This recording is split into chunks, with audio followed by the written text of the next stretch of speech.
जय हिंद दोस्तों, इस समय की बेहद बड़ी खबर आपको बता दें कि देश के करोड़ों पेंशनर्स की एक ही मांग, समस्याएं दूर की जाएं और ओल्ड पेंशन स्कीम बहाल की जाए।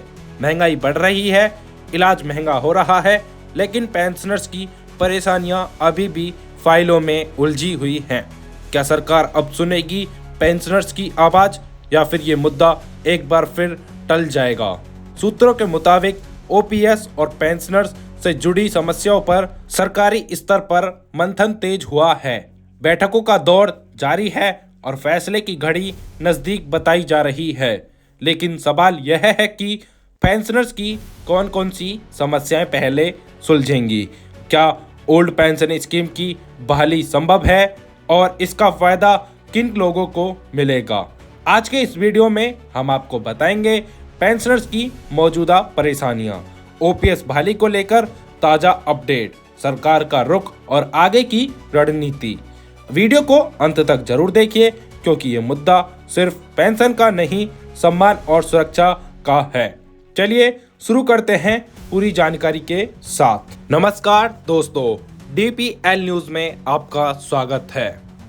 इस समय की बड़ी खबर आपको बता दें, पेंशनर्स की समस्याएं दूर की जाएं।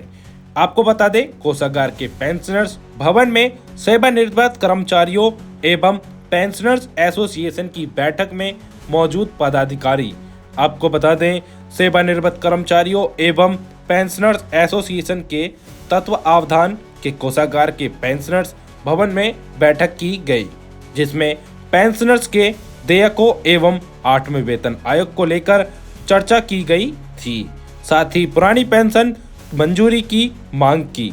मुख्य अतिथि प्रांतीय कर्मचारी नेता कवि माधव मिश्र ने कहा कि सरकार द्वारा 8वें वेतन आयोग के लागू करने की बात कही जा रही है, लेकिन पेंशनर्स के हितों की रक्षा को सुप्रीम कोर्ट के आदेश के अनुपालन में ही लागू किया जाएगा। यह स्पष्ट नहीं है। भारत सरकार को स्पष्ट करना चाहिए कि पेंशनर्स को पूर्ण लाभांश दिया जाएगा। पुरानी पेंशन बहाली पर टाल मटोल करना कर्मचारियों के हित से खिलवाड़ है। जिलाध्यक्ष मोहन स्वरूप गुप्ता ने कहा, पेंशनर्स द्वारा कई मुद्दों पर समस्याएं प्राप्त हुई हैं, जिन्हें अगले माह की बैठक में 2 फरवरी को निस्तारण के लिए अधिकारियों से मिलकर निदान कराया जाएगा। संचालन वरिष्ठ उपाध्यक्ष रविंद्र मोहन सक्सेना ने किया। जिला उपाध्यक्ष ब्रजेश चौहान, राजेश कुमार जौहरी, प्रमोद कुमार शर्मा, रऊफ हुसैन सिद्दीकी, गिरिराज किशोर गुप्ता, महेंद्र चंद्र सक्सेना, हरिओम सिंह, राजेश कुमार जौहरी, सुभाष चंद्र शर्मा, कृष्ण अवतार गुप्ता, राम प्रकाश सिंह राठौर, इरफान हुसैन, प्रभाकर मिश्रा, पप्पू अंजर, रमाकांत सक्सेना, सत्येंद्र साक्य, श्रीपाल सिंह, मोहर सिंह, नरेश चंद्र हक्कानी, अली खान, सरोज कुमारी यादव मौजूद थे। वहीं एक और बड़ी खबर आपको बता दें कि संगठित होकर संघर्ष करने से ही मिलेगी जीत। आपको बता दें, चंद्रहास सिंह के बयान ने कहा गया है कि संगठित होकर संघर्ष करने से ही मिलेगी जीत। उत्तर प्रदेश पंचायती राज ग्रामीण सफाई कर्मचारी संघ की बैठक में अटेवा के चंद्रहास सिंह ने पुरानी पेंशन बहाली के लिए संगठित संघर्ष की आवश्यकता पर जोर दिया। बैठक में अन्य नेताओं ने भी समर्थन किया और आंदोलन जारी रखने का संकल्प लिया। आपको बता दें, बड़ी खबर इस समय की आपको बता दें, उत्तर प्रदेश पंचायती राज ग्रामीण सफाई कर्मचारी संघ की बैठक में अटेवा प्रदेश उपाध्यक्ष एवं पश्चिमी जोन प्रभारी चंद्रहास सिंह ने कहा कि पुरानी पेंशन बहाली के लिए यदि संगठित होकर संघर्ष करेंगे तो निश्चित शीघ्र ही सुखद परिणाम मिलेंगे। शुक्रवार को उत्तर प्रदेश पंचायती राज ग्रामीण सफाई कर्मचारी संघ की जिलाध्यक्ष अश्वनी कुमार की अध्यक्षता एवं जिला मंत्री दीपक चौटाला के संचालन में ब्लॉक सभागार में बैठक हुई। चंद्रहास सिंह ने कहा कि पुरानी पेंशन बहाली तक सभी के सहयोग एवं समर्थन से आंदोलन जारी रहेगा। उत्तर प्रदेश पंचायती राज ग्रामीण सफाई कर्मचारी संघ के मंडलीय मंत्री रूपेश वाल्मीकि ने कहा है कि अटेवा पुरानी पेंशन बहाली के लिए दृढ़ संकल्पित है और ईमानदारी से संघर्षरत रहेगा। और आपको बता दें, मौके पर जिला संरक्षक संदीप कुमार, राजवंश, प्रकाश प्रजापति, अंशुल कुमार, दीपक देव, नंदराम सिंह, चतर सिंह, नवेश कुमार, सतपाल सिंह, सुनील कुमार आदि ने संबोधित किया। वहीं एक और बड़ी खबर आपको बता दिए कि कर्मचारियों के लिए नई पेंशन स्कीम की घोषणा। टैप्स में क्या खास है, आइए जानते हैं। तमिलनाडु सरकार के कर्मचारियों की मांगों को पूरा करते हुए नई पेंशन योजना लागू की है, जिसका नाम तमिलनाडु एश्योर्ड पेंशन स्कीम है। आपको बता दें, मुख्यमंत्री M.K. स्टालिन ने शनिवार नई पेंशन स्कीम लागू की है। Tamil Nadu assured pension scheme taps लागू करने का आदेश दिया है, जो पुरानी पेंशन स्कीम जैसे ही फायदे देगी।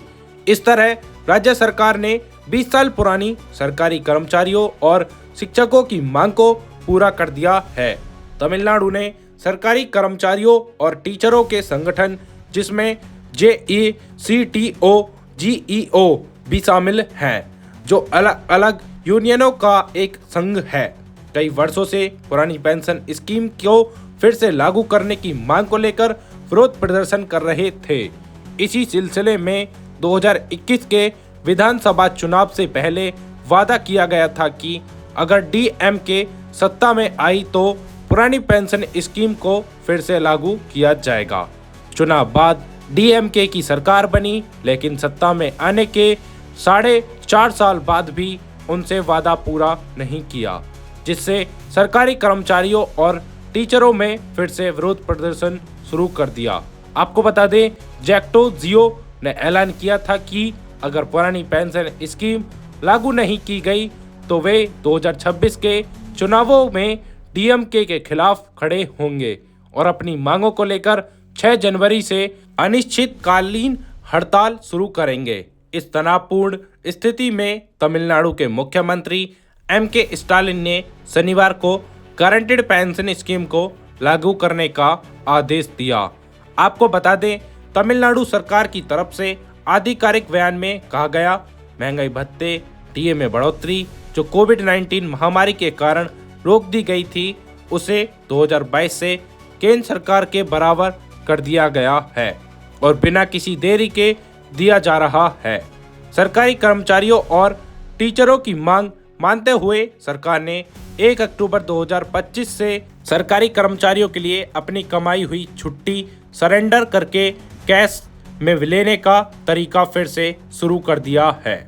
इसी तरह सरकारी कर्मचारियों की भलाई और उम्मीदों, राज्य की वित्तीय स्थिति और यह सुनिश्चित करने की जिम्मेदारी की सभी कर्मचारियों और पेंशन भोगियों को भविष्य में बिना किसी रुकावट के नियमित सैलरी और पेंशन मिले, जैसे अलग अलग पहलुओं पर ध्यान से सोचने के बाद सरकार ने एक नई पेंशन स्कीम लागू करने का फैसला किया है, जो सरकारी कर्मचारियों और शिक्षकों को पुरानी पेंशन स्कीम के तहत मिलने वाली पेंशन और दूसरे फायदे देती है।